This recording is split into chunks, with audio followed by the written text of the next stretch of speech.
Bien, retrotrayéndonos al estudio de la política, que en la investigación general ocupa un espacio importante al lado de la crítica y al lado de la pedagogía,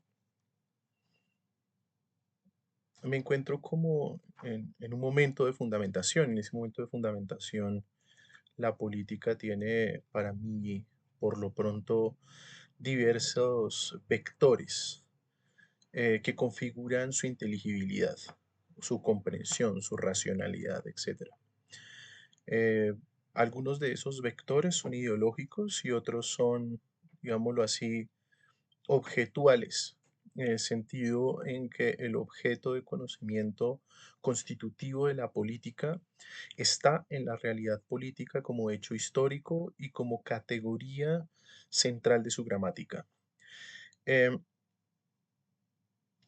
Ahí, por supuesto, en esa mezcla entre objetos e ideologías, para mí ha sido muy importante el anarquismo, por supuesto, como ideología, el socialismo, el marxismo como corriente intelectual, el feminismo, la, em, y digamos, también hay un asunto de disciplina, que es la ciencia política o la politología, como me gusta llamarle. Tengo corrientes filosóficas como la liberación o la política de la liberación. Hay objetos que en particular me interesan y son la globalización o la democracia, la ciudadanía, la política misma, etcétera. Al interior de todo eso, pues hay algunas reflexiones, lecturas, interpretaciones que he venido coleccionando durante mucho tiempo y son, pues, digamos que lo que comienzo a compartir aquí es parte de eso.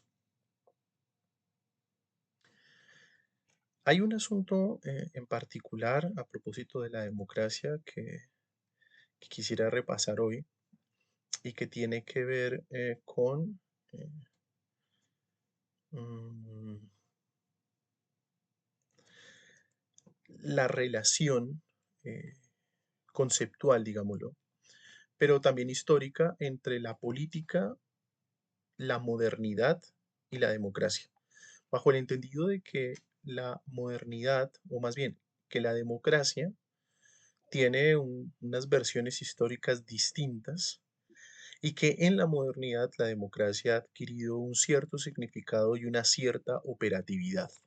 Entonces no hablamos de la misma democracia cuando hablamos de la democracia de los griegos. Eso lo sabemos bien. Si es cierta la intuición, o más bien, si es cierta la indicación dusseliana sobre el origen de la palabra demos anterior a Grecia, pues ahí tendríamos otro concepto. Y si hacia el futuro hay una democracia, esa democracia seguramente será distinta que la democracia actualmente existente. Entonces, ese asunto me parece que obliga a precisar eh, que cuando hablamos de democracia no hablamos de la democracia en abstracto, sino una cierta democracia, que tampoco me parece que se restrinja única y exclusivamente al ámbito ideológico hegemónico, como es el liberalismo. Es decir, que la democracia que existe es una democracia liberal.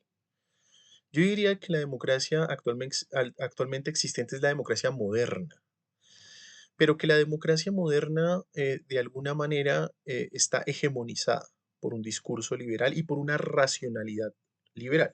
No es solamente un mero discurso, aunque obviamente después de la clave entendemos que el discurso o la discursividad conlleva una acción y una racionalidad.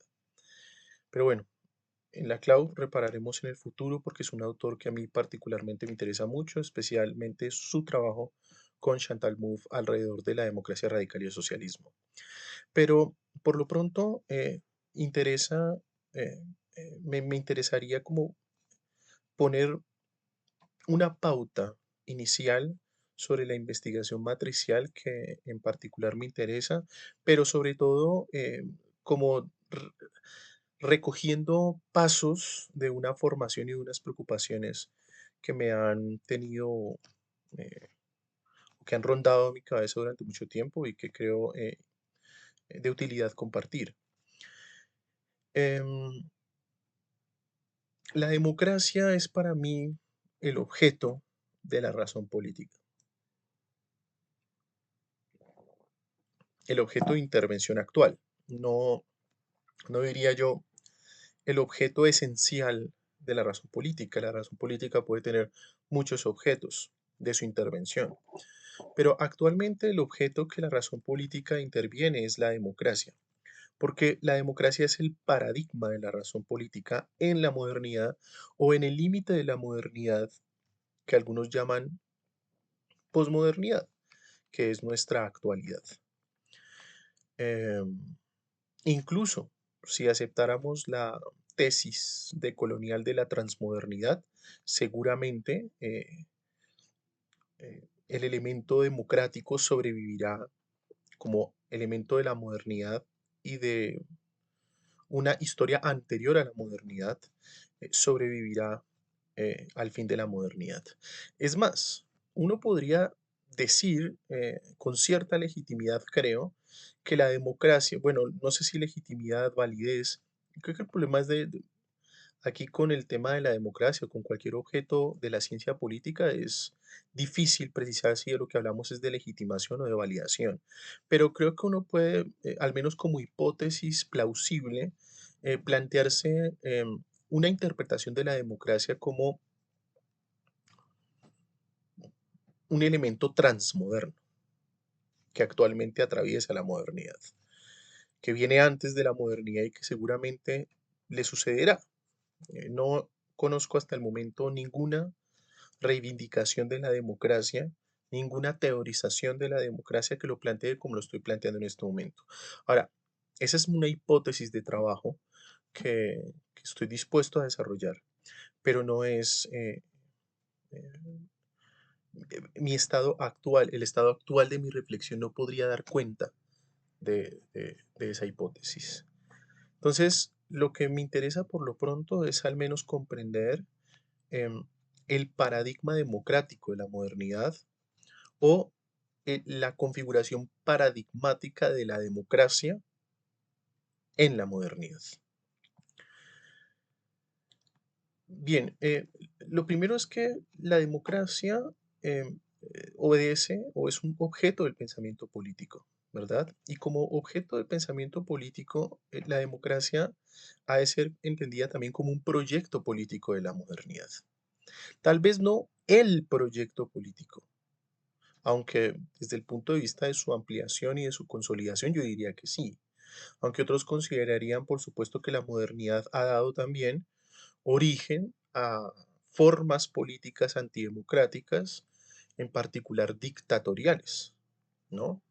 Tanto en América Latina como en Europa han habido dictaduras, o en Asia, en África, han habido regímenes dictatoriales o totalitarios, ¿cierto? Que eh, pues se han mostrado enteramente adversos a la democracia.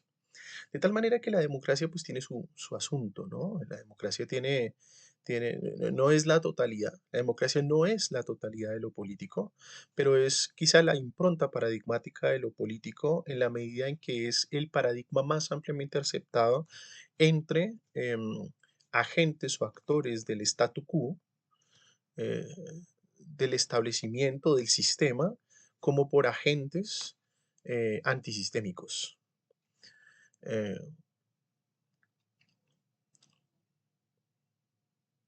Obviamente hay, tanto en el mundo de lo antisistémico como en el mundo de lo prosistémico, si se quiere, agentes que también son antidemocráticos, ¿cierto? Hay élites oligárquicas y fascistas que son antidemocráticas, así como hay organizaciones insurgentes que son antidemocráticas, mafias que son antidemocráticas, partidos que son antidemocráticos. Mm, en fin, lo que querría decir con esto es que en la modernidad, que es un proyecto civilizacional, se concibe la organización de la vida común como un derivado del poder popular, ¿cierto? Es decir, que es el poder del pueblo,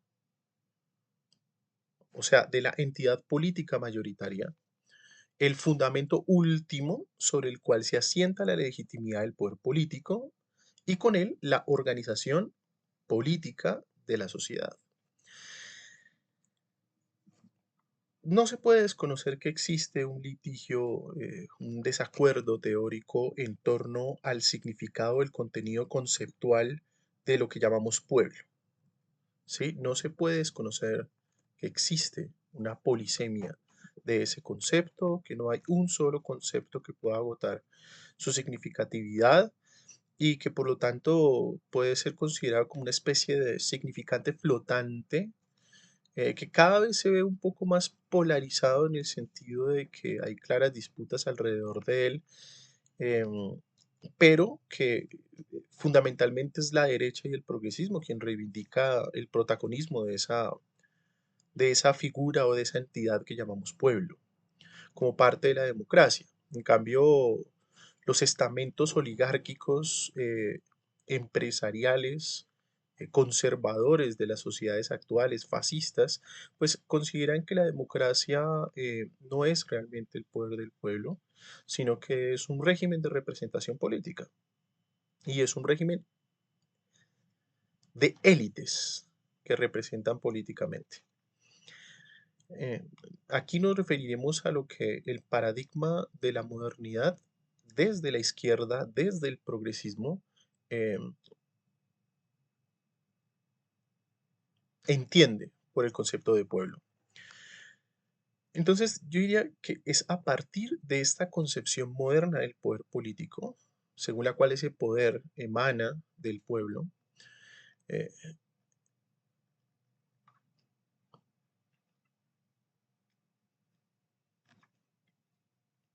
esta concepción moderna del poder político y de la organización social que hoy concebimos, em, se deriva o es el resultado del principio de soberanía popular como aquel principio en el cual se basa nuestro concepto de que la participación ciudadana es pues la fuente procedimental de legitimación moderna sin la cual el poder político y la organización social se tornarían irracionales por ser impositivas, por ser arbitrarias, etcétera, o por ser caótico, ¿no? Entonces, el poder político organiza la sociedad, pero para que este poder político pueda organizar a la sociedad, tiene que derivarse del poder del pueblo, que se interpreta como soberanía popular, em, y que esta soberanía popular se construye, se tramita, se desarrolla a través de una participación ciudadana.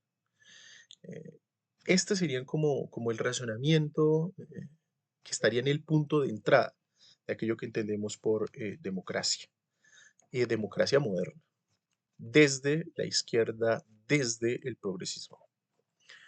Ahora, esto tiene, como es natural, toda una serie pues, de características o de elementos que nos son necesarios para aclarar, ¿no? De una manera más detenida, de una manera más clara, em, pues nuestra comprensión de la democracia y de su esencia, ¿no? Como proyecto político de la modernidad.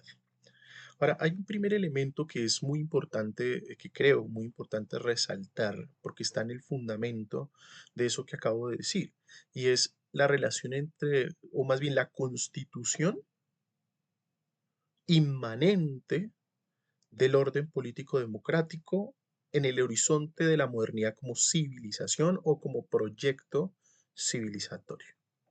Esta idea de que la modernidad es un proyecto civilizatorio lo tomo mucho del pensamiento de colonial, particularmente una formulación hecha por Ramón Grossfogel al respecto, recuperada por el último Dussel, que es ese Dussel póstumo em, del cual apenas tenemos una obra, precisamente sobre la modernidad. Em,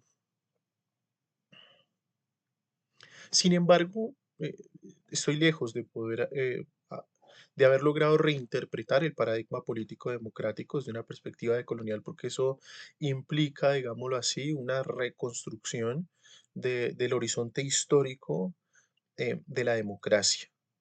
Eso es una tarea que, por supuesto, pienso desarrollar en el futuro, pero por lo pronto es como el asunto que en particular eh, me motiva, ¿no? Como a ir desarrollando una reflexión sobre la democracia. Entonces, en este punto en particular, acerca de la relación entre democracia, inmanencia y civilización, la democracia aparece como una creación humana que nosotros debemos entender más allá de cualquier explicación o fundamentación de carácter extrasocial, como ocurría, por ejemplo, con los regímenes monárquicos, em, y como ocurre con ciertos discursos del fascismo social de ultraderecha, que apelan, ¿no?, a la voluntad divina para justificarse en el autoritarismo que pretenden ejercer. Entonces me parece que eso hay que recordarlo porque la democracia como creación humana colectiva, además, requiere de que los seres humanos en su arbitrio individual se pongan de acuerdo los unos con los otros para poder fundar un orden político y no que uno, dos, tres, una facción de individuos eh, pretendan establecer el orden de lo social a partir de una herencia o de una justificación divina, ya sea religiosa, ya sea suprematista, etcétera, ¿no? Entonces, la democracia es algo que se explica y que responde por sí misma. Y ahí es donde también está bueno, el carácter un poco dramático de su desarrollo en la historia, que no es trágico porque no tiene destino, porque no está predeterminado lo que vaya a suceder con la democracia, nunca. Pero la democracia está permanentemente expuesta a una contingencia, em, porque los resultados de la democracia pues no son necesariamente progresistas, pueden ser ultraconservadores, incluso a veces resultados de la democracia han terminado en procesos políticos y sociales antidemocráticos. Y sin embargo, es la misma democracia el dispositivo que permite reordenar los resultados negativos que pueda ella misma tener. Entonces, ese es el carácter inmanente de la democracia, porque remite a sí misma, tanto en su fundamentación, en su justificación, como en su procedimentalidad. Ahora, lo que este elemento indica es que el fundamento racional de legitimación en la democracia pues no se halla en una trascendencia, ¿cierto? ¿Qué es esto que digo? La voluntad divina, digamos, las creencias religiosas o las creencias suprematistas que conducen ya sea al estado teocrático de la religión eh, o al estado totalitario del supremacismo. Eh,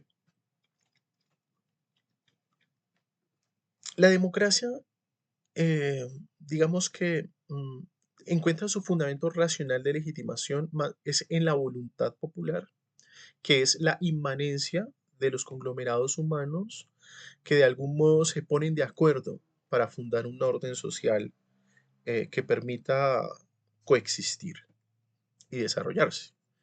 Entonces, la democracia como sistema político de organización social no atiende a otra cosa que no sea la voluntad de las ciudadanías y por lo tanto, pues renuncian naturalmente a la fundamentación por fuera de la sociedad y por fuera de la historia. Esto es bien importante porque el carácter de lo histórico es, el lugar de lo histórico es central para la construcción de conciencias ciudadanas. Algo que es muy, digamos, es un legado no tanto del liberalismo político, cuyos intelectuales son más bien abstractos y formalistas, sino del socialismo, ¿sí? De la tradición socialista que ha contribuido, como lo ha contribuido el liberalismo, como ha contribuido el cristianismo, como ha contribuido el feminismo, como ha contribuido hoy el ecologismo, el animalismo, etcétera, ha contribuido el socialismo a la configuración del paradigma democrático actual. Entonces, Ha sido fundamentalmente creo yo, esto de la conciencia histórica, un aporte del pensamiento socialista, eh, porque las entidades históricas, que no las entidades individuales del liberalismo, em, las sociedades son históricas. Las sociedades se entienden es en su proceso histórico. Y la ciudadanía, una ciudadanía no formalista, una ciudadanía, digamos, no cercada única y exclusivamente en el paradigma liberal, es una ciudadanía que pierde de vista constantemente el carácter histórico de la realidad política, el carácter histórico de las decisiones que políticamente se toman, el carácter histórico de las decisiones que como votantes, por ejemplo, esas ciudadanías votan, etcétera. Entonces, es este plano de la historicidad también constitutivo de la inmanencia de la democracia moderna. Y lo resalto porque los acuerdos no se construyen, digámoslo así, sobre voluntades completamente libres, sino que se construye por parte de voluntades que operan en una situación. Y la situación histórica determina, señala los alcances y los límites de una voluntad. Entonces, la voluntad popular, su soberanía, también está determinada por la historia, en sus alcances y en sus límites. No quiere decir que la historia sea un mecanismo determinista que lleva la voluntad y la soberanía popular por un camino ya preestablecido. No, eso quiere decir que la historia es el terreno, digamos, común de las voluntades individuales donde se tiene que construir una voluntad común y esa circunstancia histórica de los individuos y de las colectividades pues está determinada en sus alcances y sus límites. Perdón, es lo que determina sus alcances y sus límites. Entonces, la historicidad señala como ese ámbito de lo inmanente en el cual la racionalidad política del pueblo, su soberanía, su voluntad, encuentra alcances y encuentra límites para ejercerse. Esto es clave tenerlo en cuenta siempre que hablemos de democracia. Entonces, ahora, en tanto régimen digamos, de constitución inmanente, la democracia es también una forma de autocreación humana, ¿cierto? Es decir, no solamente es un dispositivo que crean los seres humanos, sino que es un dispositivo a través del cual los seres humanos se crean a sí mismos. ¿En qué sentido? En el sentido en que construyen eh, las mediaciones que le permiten vivir. Es a través de la democracia que los seres humanos toman decisiones colectivamente vinculantes a propósito de las condiciones mínimas para poder vivir y para poder coexistir. Entonces organizamos sistemas económicos, organizamos el acoplamiento relativo de la producción social a la dinámica de los ecosistemas, organizamos las reglas o las leyes que nos permiten convivir los unos con los otros, organizamos los sistemas de alimentación, los sistemas de salud, los sistemas de educación. Es decir, la democracia está como proceso en la base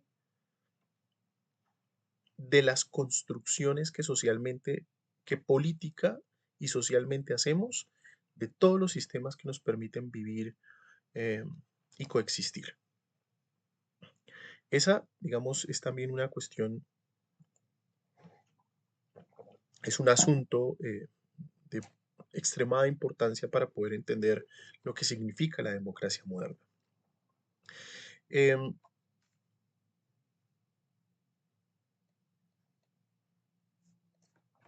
bien, hay otro asunto. No, no. Continuando con este mismo asunto, ¿no? Entonces, em, en la medida en que la democracia es una forma de autocreación humana, La participación ciudadana viene a ser la fuente de legitimación y la soberanía popular la fuente del poder político. Y el resultado del consenso democrático es entonces lo que funda el pacto social, que es que toda institución social o política es una creación humana que regula la vida humana. O sea que toda institución social o política es una forma de autorregulación, autoorganización y autoemancipación. Entonces, fijémonos, la participación ciudadana no es una participación cualquiera, tiene efectos en la organización de la sociedad, tiene efectos políticos en la organización de la sociedad, porque es la fuente de legitimación, es decir, si bajo la democracia, por ejemplo, toda ley es legítima siempre y cuando haya sido decidida por las personas que van a ser afectadas por esa ley. Entonces, que los ciudadanos participen en la construcción de la ley es lo que hace que la ley sea legítima y no impuesta. Si una ley es impuesta, se torna ilegítima. Entonces, la soberanía popular, por su parte, como fuente del poder político, es el momento, digamos, fundacional de las instituciones políticas. Cuando la ciudadanía participante decide quién es el gobernante, ese gobernante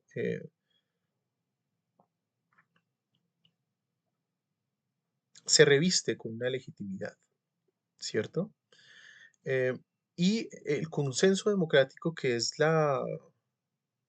el acuerdo al que llega la ciudadanía participante, es lo que está a la base de esta soberanía popular que a la larga viene a ser como un gesto o una entidad unificada, pero precisa del consenso democrático para poder unificarse y fundar a través de ello un nuevo pacto social. Entonces, estas cuestiones, o más bien esta correlación entre conceptos, se va a ir aclarando conforme vayamos avanzando en los temas, pero los voy nombrando de una vez para que se pueda entender de qué hablamos cuando hablamos, o más bien, cuál es la constelación, cuál es la gramática de la política democrática tal y como se entiende en la modernidad. Es importante esto porque no hablamos de cualquier modo de la democracia. El político, el educador, debe tener la habilidad eh, de poder llevar esto más allá de la teoría democrática a la acción política o a la acción educativa.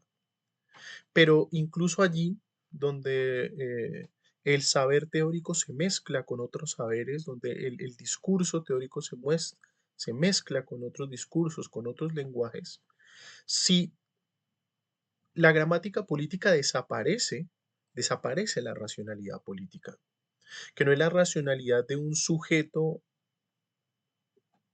autorreferente.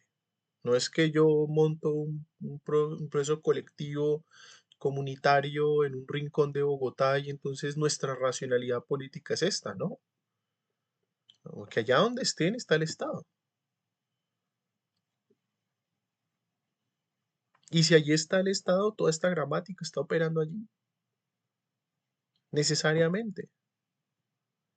Entonces, la gramática de lo político, la gramática de la democracia, que es toda su constelación conceptual, la forma en que se articula, es importante conocerla, es importante, digamos, dominarla incluso para hacer política, para organizarse políticamente y alcanzar objetivos políticos, como también para formar políticamente a la ciudadanía. Entonces, esto es importante que no se olvide. Entonces, hay varios conceptos ahí importantes que son la autocreación humana, la autorregulación. Ya habíamos visto la autocreación humana en el sentido de que la democracia establece todas las condiciones a través de las cuales una sociedad los miembros de una sociedad pueden vivir y coexistir, pero además de eso, pueden desarrollarse. Entonces, la construcción de la democracia en la modernidad desde una perspectiva progresista no es la concepción de una democracia para las necesidades o para el cumplimiento de las necesidades solamente. Deben cumplirse las necesidades y toda la organización del sistema social debe servir al cumplimiento de las necesidades de todos los miembros, de todas las miembros de la sociedad. Pero no puede limitarse a ello porque entonces, ¿dónde habría un régimen de libertades? Entonces hay que cumplir un régimen de necesidades, pero hay que construir un régimen de libertades. Y ahí es donde la democracia moderna también aspira a la autocreación humana. Bien, pero para que haya autocreación debe haber necesariamente autorregulación, debe haber autoorganización y autoemancipación. Esto es bien importante, porque cuando hablamos de autorregulación, de lo que hablamos es de que el proceso social tenga la capacidad de controlar sus propios procesos y no que la sociedad, por ejemplo, como ocurre hoy en día con la sociedad de mercado, produzca cualquier cantidad de efectos para los cuales no tenemos ningún control, o por lo menos para los cuales tenemos controles insuficientes, como ocurre, por ejemplo, con la producción industrial que afecta el medio ambiente. El consumo de combustibles fósiles es un proceso que, si bien está regulado, no logra controlar sus efectos. Y lo mismo ocurre con, por ejemplo, lo que está ocurriendo con la comunicación social, en la llamada sociedad de la información. Ahí están habiendo ya regulaciones, hay unas nacientes, otras que todavía faltan, pero el proceso, digamos, de saturación informativa, de empobrecimiento o embrutecimiento individual, el proceso de manipulación mediática, son cosas que difícilmente se pueden controlar en un régimen de libertades como en el que la misma modernidad democrática habilita o promete. Entonces podemos decir, bueno, y en lo que respecta a la autoemancipación, es también supremamente importante comprender que al individuo no lo emancipan.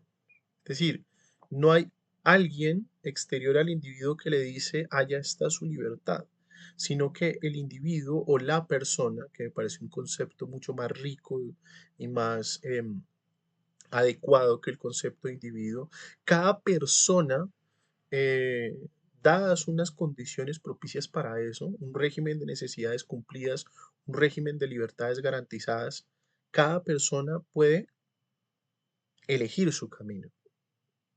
Cada persona puede elegir cuál de sus posibilidades quiere desarrollar. Y lo mismo ocurre a nivel de un pueblo. La soberanía popular parte del principio de que un pueblo puede autodirigirse, autogobernarse, autoemanciparse. Entonces podemos decir que tanto desde el punto de vista de la autorregulación, de la autoorganización y la autoemancipación, de la vida social o de las personas en la vida social y política, mediante el consenso de ciudadanos que lleva a la construcción de una voluntad o de una soberanía popular, lo que implica, lo que implica que el diseño, digamos, de las leyes y las instituciones deba contar con la participación simétrica, además, igualitaria, ¿no?, de los afectados por esas leyes e instituciones, la democracia venga a ser el fundamento político institucional de la civilización moderna o del proyecto civilizatorio de la modernidad. Alguien podría decir que no, que la modernidad nace en 1492 y que la modernidad por eso mismo es colonial. Yo creo que incluso siendo un hecho colonial, la modernidad no ha dejado de ser crítica y no ha dejado de ser un dispositivo autorreflexivo. O sea, el origen no determina necesariamente la esencia de, de un sistema. Ahora, puede llegar puede ocurrir que sea determinante con respecto a la esencia de la modernidad como proyecto civilizatorio. Hay muy buenas razones para sostener eso, desde luego. Pero la democracia es transmoderna. La democracia no es moderna. Y esa democracia moderna es apenas un pasaje de la democracia. O sea, yo estoy dispuesto a defender la democracia contra la modernidad incluso, pero nos encontramos en in medias res en un proceso civilizatorio moderno y pues hay que conocer la democracia y trabajar en la democracia, militar en la democracia de la modernidad hasta tanto no exista un proyecto civilizatorio alternativo donde la misma democracia pueda encontrar asiento. Lo que no queremos la sustitución de un proyecto civilizatorio a medias democrático por un proyecto civilizatorio antidemocrático. Evidentemente no. Pero bueno, entonces la inmanencia del sistema democrático se funda en el poder ciudadano, que es ya el poder, a diferencia del poder popular, que es un poder colectivo, el poder ciudadano es el poder que cada persona tiene para poder organizarse y construir consensos democráticos que lleven al poder popular o a la soberanía popular. El poder ciudadano es aquel que se ejerce, ¿no? En las decisiones que por consenso se toman, o al menos idealmente, ¿no? Como miembros de una comunidad política o de una organización social. El poder ciudadano es, digámoslo así, el producto o consecuencia de, de- de- de- de una incierta institucionalización del poder, que como veíamos ahorita, es necesariamente secular, es inmanente, no es trascendente. Em, y bueno, eso comenzó a ser planteado teóricamente, ¿no? En las obras de Santo Tomás de Aquino y Marsilio de Padua antes, digamos, de la modernidad. Ya había, por eso digo, la democracia siempre será transmoderna. em, y porque justo en las obras de estos autores, que estamos hablando de siglo XII, siglo XIII, eh, del calendario, digamos, occidental, ¿no? De la cronología occidental, ya se empezaba a entrever una subjetividad política no trascendente que debía fundarse a cada momento. Em, y con respecto a ello, el discurso histórico sobre las democracias modernas reconoce al menos tres acontecimientos fundamentales, que son la Declaración de Virginia de 1776, la Declaración de los Derechos del Hombre y del Ciudadano de 1789 y la Declaración Universal de los Derechos Humanos de 1948. Entonces, estos son tres registros en los que nos es posible analizar, ¿no? La evolución de los derechos humanos y con ello los contenidos normativos de la democracia. Allí es donde el poder ciudadano, que nos permite llegar a consensos democráticos, fundar una voluntad popular, una soberanía popular, encuentra, digamos, su fundamento paradigmático en tanto que poder político e institucional. ¿Sí? Todos estos, digamos, la progresiva construcción de regímenes de derechos, que son esos tres paradigmas, de los cuales ya veremos más adelante una perspectiva de colonial se amplía, porque todavía son eurocéntricos o euro-norteamericanocéntricos.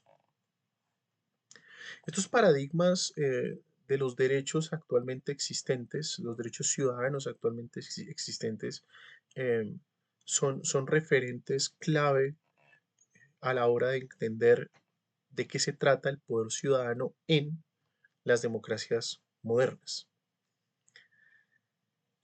Decimos que a través de ellos hay una evolución de los derechos en la medida en que de la Declaración de Virginia a la Declaración del Hombre y del Ciudadano y hasta la Declaración Universal de los Derechos Humanos, hay hay, digamos, entre las primeras dos no tanto, pero al menos hacia la última hay un trecho, o digamos, un lapso de tiempo en el que la reflexión jurídico y política sobre los derechos de ciudadanía, sobre el poder ciudadano, pues evoluciona, se va desarrollando, va aumentando su complejidad y su autoconciencia.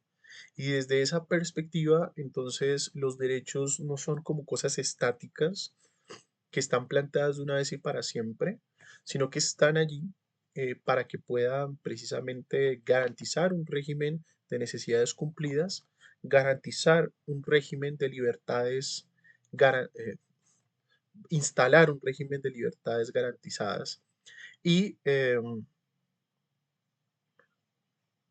a través de eso permitir que la persona humana se desarrolle, sea libre, no sea necesitada. Pero para llegar a eso tuvo que pasar mucho tiempo, tuvo que haber luchas sociales, luchas entre facciones sociales, entre clases sociales, entre facciones de clase, luchas entre paradigmas, argumentos vienen, argumentos van, incluso balas vienen, balas van. La especie humana ha venido, digamos, desde sus diversos horizontes culturales, históricos, políticos, disputándose, ¿no? Lo que son los derechos. Y en esa medida, pues los derechos son también como una especie de pactos a través de los cuales se construyen los regímenes a los que siempre me refiero y que de algún modo hacen posible, siempre de manera transitoria, porque el proceso social nunca se detiene, hacen posible una forma de vida en la cual es posible coexistir. Entonces, eso es clave para poder entender eh, de lo que hablamos. Ahora, el poder ciudadano tuvo un momento, podemos decir que tuvo un momento estelar en las declaraciones de los derechos del hombre y del ciudadano, ¿cierto? Em,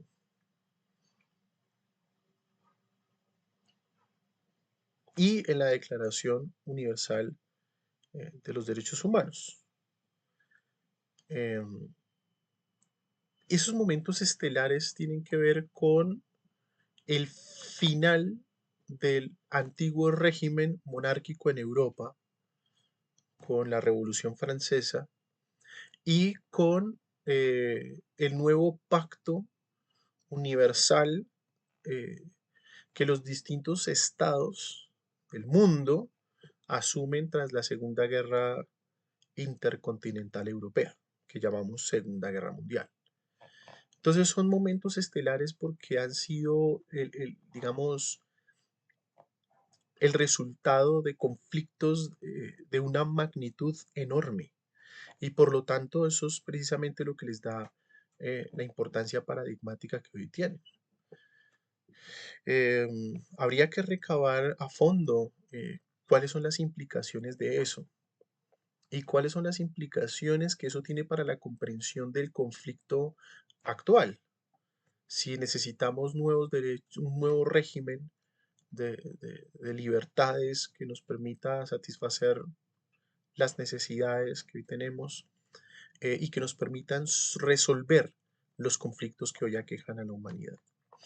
Entonces, la reflexión sobre la democracia va por este lado y creo que nos es enteramente necesaria para poder avanzar en la construcción de organización política, en la construcción de una nueva sociedad, en la protección de la vida, etcétera. Bueno, la protección, la preservación de la vida.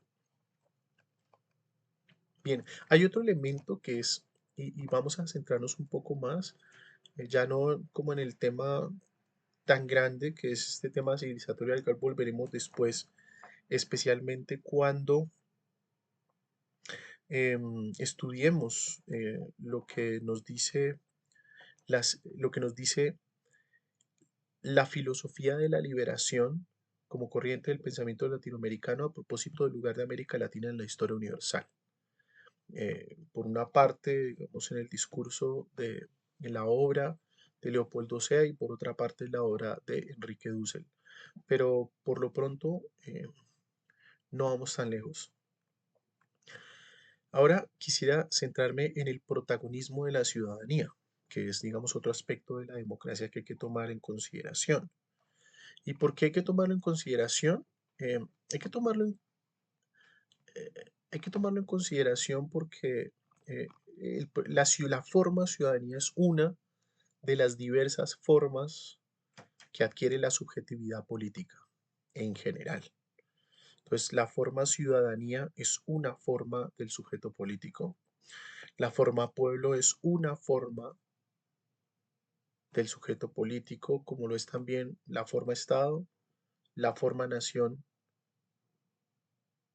la forma partido, la forma movimiento. Son diversas formas que el sujeto político adquiere. Y la forma ciudadanía es una en especial, y esta forma está, digámoslo así, determinada en su esencia por el vínculo de pertenencia y de obligación mutua que adquiere la relación entre la persona individual y el Estado. ¿Sí? Es un vínculo de pertenencia. ¿Sí? El ciudadano es ciudadano de un Estado. La ciudadana es ciudadana de un Estado. Pero de obligación mutua, porque no es que el ciudadano o la ciudadana que pertenece a un Estado sea siervo de un Estado, sino que es miembro de un Estado al que le debe, digamos, obediencia y el Estado le debe también, digamos, obediencia a la ciudadanía. Y bueno, quizá la palabra obediencia no sea la palabra más correcta. La formulación que, digamos, en la teoría política y jurídica, específicamente contractualista, es el pactum subjectionis. Ese pacto es como un pacto de sujeción a través del cual el ciudadano o la ciudadana se hace miembro de un Estado a cambio de que el Estado le garantice el cumplimiento de sus necesidades y sus libertades. Entonces, ese asunto es como fundamental. Ahora bien, este protagonismo de la ciudadanía implica que si la función del sistema político, que es como eh, ese sistema de instituciones a través del cual em, se toman decisiones colectivamente vinculantes, o al menos esta es la concepción que se maneja, ¿no?, en la ciencia política o en la politología. La democracia vendría a ser el sistema de decisión política que convierte a las ciudadanías, ¿no?, a la vez en sujetos y en los objetos de esas decisiones. Entonces hay una especie de bucle de autoorganización, de autorregulación y autoemancipación en el protagonismo de las ciudadanías en el sistema político que toma decisiones colectivamente vinculantes. Ahí es donde empiezan a ver las complejidades de la democracia, siempre este carácter inmanente de volver una y otra vez sobre sí misma. Entonces, la democracia es ese sistema de decisión política, porque justamente está construido para poder mediar la pluralidad humana y tomar decisiones. O sea, no hay democracia donde no hay decisiones. La democracia está para tomar decisiones. Y el protagonismo de la ciudadanía no se garantiza si la ciudadanía no tiene nada, no tiene participación en las decisiones. No se puede hablar de una democracia cuando la ciudadanía es ajena a las decisiones o cuando la ciudadanía vota, por ejemplo, a unos representantes políticos que toman decisiones contra el bienestar de la ciudadanía, contra aquello precisamente que prometen u ofrecen para ser elegidos, es decir, para poder ser representantes. Esa es una de las anomalías, por ejemplo, de la democracia actual.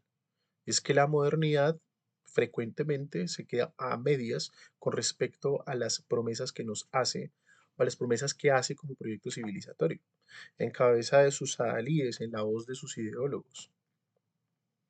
Entonces, la ciudadanía es sujeto, ¿cierto? Y objeto. Es sujeto porque pues, es su voluntad lo que debe plasmarse en las instituciones que regulan la vida social. Entonces, eso habla de la ciudadanía como subjetividad sobre la cual se funda el poder público. Y es objeto porque la voluntad decisoria que funda la estructura y el funcionamiento de las instituciones públicas, pues se ejerce en procura del bienestar de las ciudadanías, o sea, en procura de lo que llamaríamos el bien común. Hay un elemento normativo muy importante de lo que es la democracia moderna. Entonces, de acuerdo con esto último, el protagonismo de las ciudadanías en la democracia, pues también implica que ellas, perdón, que las ciudadanías en particular, ¿no? Ya sea como objetos o como sujetos de la decisión política o la decisión pública, pues no sean restringidas o particulares, ¿no? La construcción del bien común es una finalidad esencialmente universal. Por lo tanto, un proceso legislativo, a pesar de que está compuesto por intereses diversos, no puede tener como resultado un beneficio parcial, sino que tiene que ser un beneficio común. Se legisla para un país, no para una clase o para un grupo.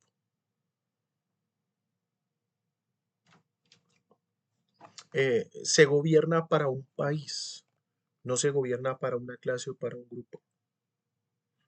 Y bueno, claro, ahí es donde empezamos nosotros a evaluar la eficacia normativa de nuestras democracias, que es bastante baja en algunos casos y un poco más alta en otros, pero nunca es perfecta, evidentemente. Eh, entonces, si las ciudadanías son las protagonistas de la democracia, pues es porque el criterio de su decisión es la universalidad. Lo que es, digamos, bueno para mí, lo es porque es bueno para todas las demás miembros, todos los demás miembros de la sociedad. Ahora, es cierto que el carácter heterogéneo de los intereses ciudadanos pues impide que la forma ciudadanía sea automáticamente universal e impide que el bien común sea concebido e institucionalizado sin la conflictividad que se deriva eh, pues de esa heterogeneidad, ¿no? Eso está, digamos, muy claro. Pero la heterogeneidad social no es solamente un asunto de identidades, por supuesto, no hay que entenderlo también, sino que es también un asunto de poderes, ¿sí? De poderes fácticos que giran alrededor de la acumulación de riqueza, por ejemplo. Entonces esas heterogeneidades también son intereses, y hay intereses más fuertes que otros, ¿sí? Siempre que se describa a la democracia como una especie de escenario donde existen diferentes sujetos o actores con poderes simétricos, es una cosa absurda, es irreal. Es más bien un horizonte normativo, una idea que nos permite decir hacia allá deberíamos ir, hacia un escenario en el que todos los actores deciden en condiciones de simetría. Pero la realidad de la modernidad es que los actores que concurren al escenario democrático, pues concurren en situaciones de profunda asimetría, de riqueza o de poder. Em, entonces, es por ello que la democracia, pues no solo debe ser una idea regulativa que tienda al consenso ciudadano, al consenso democrático que funda la voluntad popular, la soberanía popular, y que funda el bien común, además, sino que pues debe ser también un procedimiento que haga posible que ese consenso se produzca. Pues el carácter procedimental de la democracia y de la decisión política de las ciudadanías es algo que se configura mediante elecciones libres, por ejemplo, o a través de diversos mecanismos de decisión. En que en Colombia pues son las elecciones de alcaldes, gobernadores, presidentes, así como lo son también los plebiscitos, el referéndum, las consultas populares, etcétera. Esos son procedimientos. ¿Qué es lo que esos procedimientos deben garantizar? No solamente la participación de la ciudadanía como protagónica, sino que esa participación de la ciudadanía llegue a decisiones y que esas decisiones sean colectivamente vinculantes, es decir, que sean consensos democráticos. Ahora, en el funcionamiento de esos mecanismos decisorios, pues aparece el problema naturalmente de la unanimidad, ¿no? Es decir, la imposibilidad estructural de suprimir el disenso como expresión del desacuerdo entre los diversos sectores de la ciudadanía es clara, sobre todo en escenarios de asimetría. En los escenarios de simetría no existe la posibilidad de suprimir el disenso. En los escenarios de heterogeneidad no existe la posibilidad de suprimir el disenso. Por lo tanto, es difícil, imposible, diría yo, hablar de un consenso unánime en política, por lo menos no a nivel de la organización social y de la decisión política que busca fundar un orden social.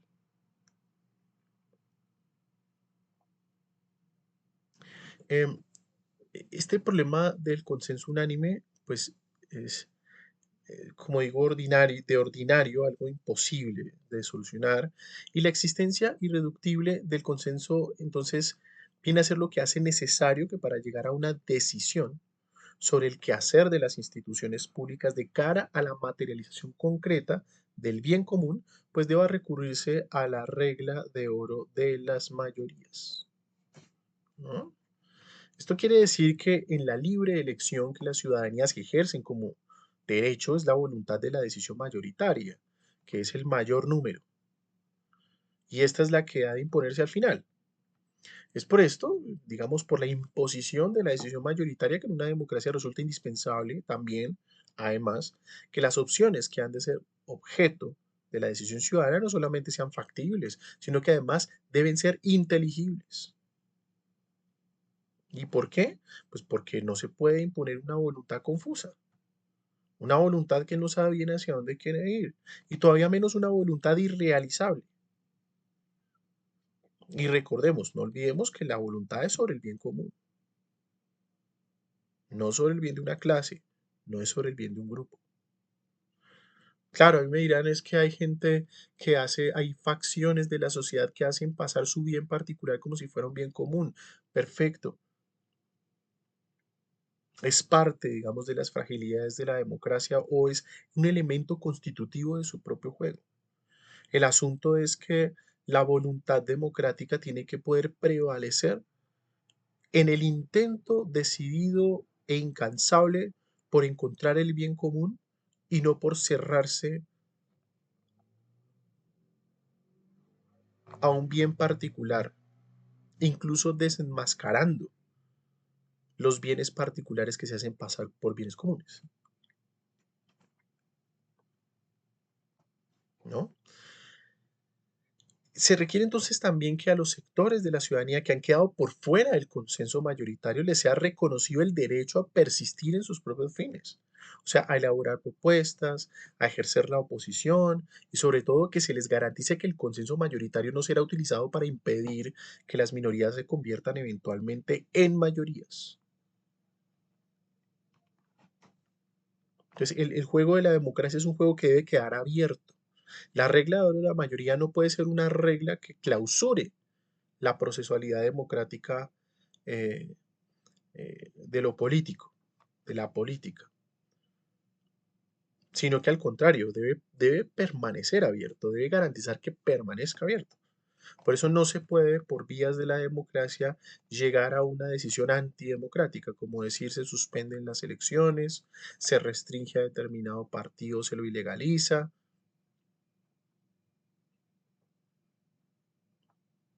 Esos son asuntos antidemocráticos y la democracia no debe servir para eso. Entonces, como vemos, el protagonismo de las ciudadanías es algo más que un eslogan publicitario de los regímenes democráticos porque, al menos a mi juicio, es la quinta esencia de la teoría política que debe fundamentar a la democracia. El protagonismo de la ciudadanía, la forma de ciudadanía. Entonces, en tal sentido, pues la democracia valora todas las formas de acción política que sirvan para la mediación de conflictos entre mayorías y minorías, en la búsqueda del bien común. Incluso frente a una voluntad mayoritaria que se rehúsa a reconocer el disenso, la democracia permite la desobediencia civil, que es la acción política de resistencia y desacuerdo que allana la voluntad unilateral de las mayorías y su proceder a través de la acción del Estado. Entonces las huelgas y los paros laborales o cívicos pues han sido en Colombia los medios que han servido a las ciudadanías excluidas del consenso, el consenso oligárquico, ¿cierto? Y señorial para mostrar sus desacuerdos. Por ejemplo, la asociación gremial ha sido una conquista democrática de las y los trabajadores. El sindicalismo como agente de la huelga y del paro y como sujeto de reivindicaciones gremiales es una ganancia democrática. Y dada la permanente tensión, ¿no?, entre ciudadanías mayoritarias y ciudadanías minoritarias, el sistema democrático es esencialmente un sistema permanentemente abierto a la incertidumbre. A la incertidumbre, ¿cierto? La democracia, como cualquier otro proceso abierto, supone la existencia de unas reglas a las cuales deben sujetarse todos los que intervienen en ella. Pero como proceso abierto, en la democracia el resultado no está decidido de antemano, debe permanecer abierto. O en teoría al menos todos pueden ganar, todos tienen que tener la posibilidad de eventualmente ser ganadores y ello, pues de ello dependerá, o más bien ello dependerá del menor o mayor respaldo que las propuestas de bien común tengan en la sociedad y concretamente eh, en la conciencia de los ciudadanos y ciudadanas que son miembros de esa sociedad.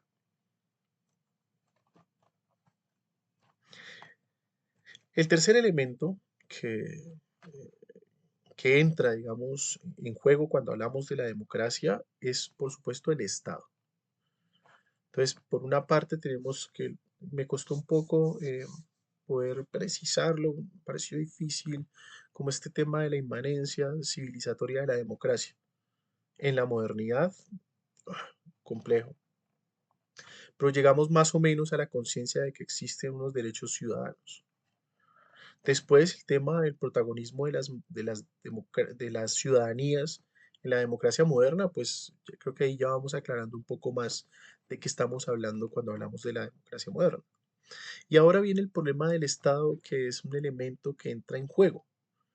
Y como sabemos, el Estado es el conjunto institucional que regula el proceso orgánico de la democracia a distintos niveles de la organización social, ¿no? La participación, la representación, el gobierno, la administración pública, el poder ejecutivo, el poder judicial, todo eso es constitutivo del Estado. Entonces, el punto en el que descubrimos la especificidad de este elemento, o sea, del Estado, es la renuncia del sujeto político al uso de la violencia como instrumento para vehicular sus intereses particulares. Eso es lo que dice el paradigma de la modernidad, sobre todo fundado en la obra de Max Weber, que en ese aspecto creo yo, pues es enteramente deudor de Thomas Hobbes y el absolutismo británico. Esa me parece, digamos, un concepto ahí sí reductivo y en lo que respecta a la cuestión Estado, yo creo que hay que muchas cosas que criticar eh, a la teoría democrática o al paradigma de la democracia moderna. Y no se trata tanto de, bueno, alguien diría que no se trata tanto de aquella discusión hobbesiana según la cual, en ausencia del status civilis, la vida en el status naturalis, pues retrotraería la asociación humana de la guerra de todos contra todos. No, de lo que se trata es de la inserción de un elemento dialógico que posibilita la mediación de los intereses encontrados, o es decir, que la emergencia del Estado democrático, y ahí ya es diferente hablar de Estado hablar de Estado democrático, es la emergencia de una institucionalidad que estaría destinada a la mediación de los particularismos en un polo de universalidad que ha de servir para disuadir a los contrarios de optar por la guerra. O sea, la idea de que el monopolio de la violencia del Estado es esencial al Estado, es que el Estado es como un medio pacificador, en tanto que institución que permite mediar la conflictividad de los intereses humanos. En principio, ¿sí? En principio.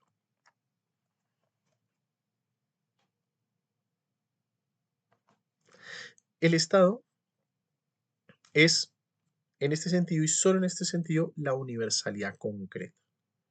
Cuando veamos la obra de Kossik sobre la dialéctica de lo concreto, eh, o cuando miremos la obra sobre la matriz epistemológica dialéctica de Rigoberto Lanz, podremos más o menos entender a qué nos referimos con esta universalidad concreta. eh, porque hay que hacer unos pasajes, digamos, fuertes por la dialéctica. En cualquier caso, este es como el punto en el que el Estado adquiere, al menos en sentido muy abstracto, un sentido y una justificación. Sin embargo, a diferencia de la forma de ciudadanía, el Estado no es el protagonista de la decisión política, sino un instrumento que sirve para la mediación de los diferentes intereses sociales. Y es por eso que el Estado democrático es la institución en la que se deposita el uso único de la fuerza, el monopolio legítimo de la violencia. Pero el monopolio legítimo del uso de la fuerza solo puede ser democrático si las Fuerzas Armadas y de policía pues permanecen sujetas a la legalidad democrática que regula los fines, los procedimientos y los mecanismos a través de los cuales pues se hace uso de la fuerza. Entonces, el despliegue unilateral de la fuerza estatal ya no puede ser legítimo. No puede ser legítimo. Y por lo tanto convierte al Estado en un actor del conflicto que ya no protege el bien común, que ya no representa a los poderes públicos. Es lo que ha ocurrido cuando el Estado interviene en la guerra en Colombia, el Estado como actor de la guerra en Colombia, desapareciendo gente, criminalizando opositores, persiguiendo organizaciones, espiando opositores. Entonces, en la medida en que la violencia estatal solo puede ser legítima si permanece sujeta a la legalidad democrática, la observancia y el control del pacto subjectionis que regula esa desobediencia debe pertenecer tanto a los organismos del control estatal como al control de la sociedad civil sobre las responsabilidades de la autoridad política.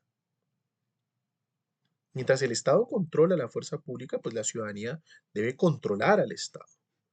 Y solo bajo tales condiciones el monopolio del uso de la fuerza es legítimo porque solo bajo esas condiciones las Fuerzas Armadas y de Policía servirían para proteger la democracia, o sea, para garantizar el respeto a los derechos humanos de la ciudadanía.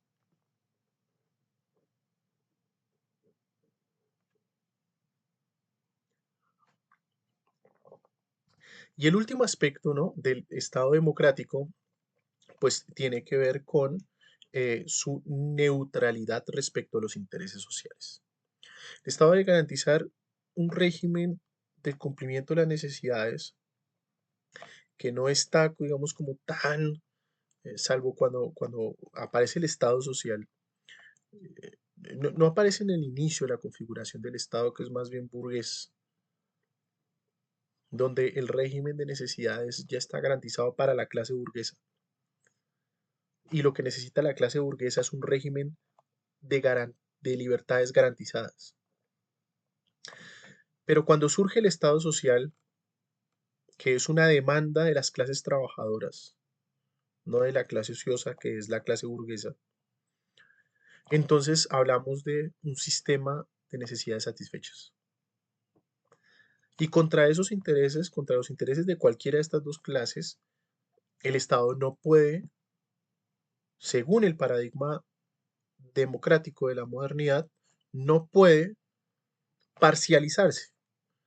El Estado no puede ser burgués y tampoco puede ser proletario, según la perspectiva eh, moderna de la democracia. En una democracia, el Estado sería al que se le asigna, ¿no?, la autoridad legítima o el derecho, entre comillas, de intervenir para resolver los conflictos que suscita la heterogeneidad de los intereses que circulan en la sociedad, para resolver conflictos, mediar conflictos de interés, no para favorecer a unos intereses sobre otros. Bueno, esto lo digo una vez, esto entra en crisis cuando hablamos de sociedades de clase o de sociedades que están determinadas en su esencia organizativa, orgánica, por la asimetría entre grupos, actores, clases sociales. Ahí sí el Estado tiene el deber de intervenir en favor de quienes terminan siendo víctimas de esas asimetrías. Pero eso lo vamos a ver más adelante, sobre todo cuando miremos los paradigmas más críticos sobre la democracia, que está en el marxismo, en el anarquismo y en el feminismo. Y, por supuesto, en la filosofía de la liberación también. Ahora, cuando la disputa entre los intereses amenaza con la propia destrucción de la sociedad, ahí es donde el Estado democrático tiene el legítimo derecho de intervenir procurando el bienestar colectivo y mayoritario, pero sin dejar de preservar los derechos ciudadanos. Es decir, que si el Estado se radicaliza en el cumplimiento de un bien común constitucionalmente establecido, por supuesto, es decir, signado por la ley, tiene que cuidar, por supuesto, de no violar la ley.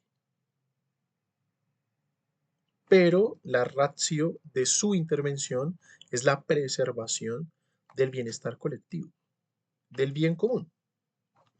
Entonces, estas palabras indican que el Estado interviene allí donde la disputa de los intereses puede hacer fracasar al orden social y político. O sea, cuando las circunstancias de inmediación entre los intereses puede tornarse violenta. Y sin embargo, la condición que la democracia impone a esa intervención es que las fuerzas militares y de policía pues no pueden intervenir favoreciendo a un determinado sector de la sociedad o a la particularidad de ciertos intereses sociales asimétricos, sino cuando los actores de esos intereses son victimados. Entonces, la intervención del Estado es legítima cuando se hace en procura del bienestar de toda la sociedad, comenzando por los que son victimados. Y el límite de la intervención es el respeto, la observancia fundamental de los derechos de los ciudadanos y ciudadanas, que son derechos humanos.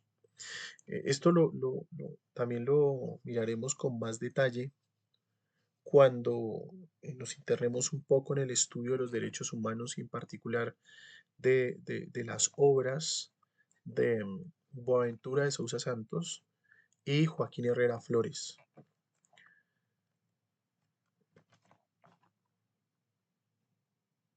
Este es de luego muy importante entender para el desarrollo, la formación del sujeto político progresista en la modernidad actual, que la democracia está como en la esencia, se ha hecho parte esencial del proyecto político moderno. Es lo único que legitima el orden social de la modernidad. Es el proceso a través del cual se legitima el orden social de la modernidad. En cuanto desaparezca la democracia, desaparece la modernidad.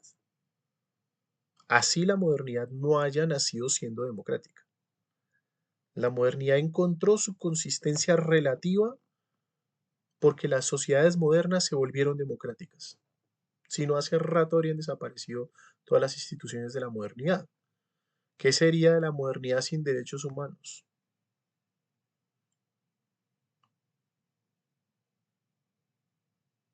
Un mundo de violencia atroz, como ya se está tornando.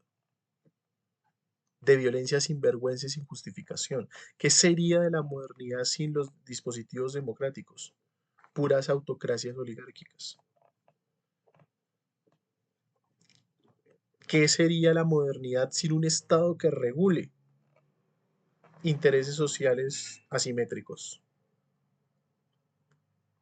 Entonces, allí, desde luego, no sería un proyecto racional, sería un proyecto absurdamente irracional. Y esto lo tiene que saber, lo debe entender el sujeto político progresista, que hoy en Colombia se abre camino, que ya se ha venido abriendo camino en América Latina desde hace mucho tiempo y que debe irse abriendo camino en todos los lugares del planeta para que la soberanía, para que la democracia pueda garantizar una transición civilizatoria. Por eso es importante arrancar la reflexión, aunque por difícil que parezca, la reflexión sobre la democracia por su significado en el horizonte civilizatorio. Pasar, llegar al reconocimiento del protagonismo de las ciudadanías en un sistema de derechos que garantiza el cumplimiento de necesidades y garantiza las libertades. Y que llegue a una comprensión del Estado como instrumento que asume la mediación de los intereses sociales a través de ese sistema de garantías que va hacia las necesidades cumplidas y hacia las libertades pues, que han sido conquistadas. Entonces, por lo pronto, lo dejo allí.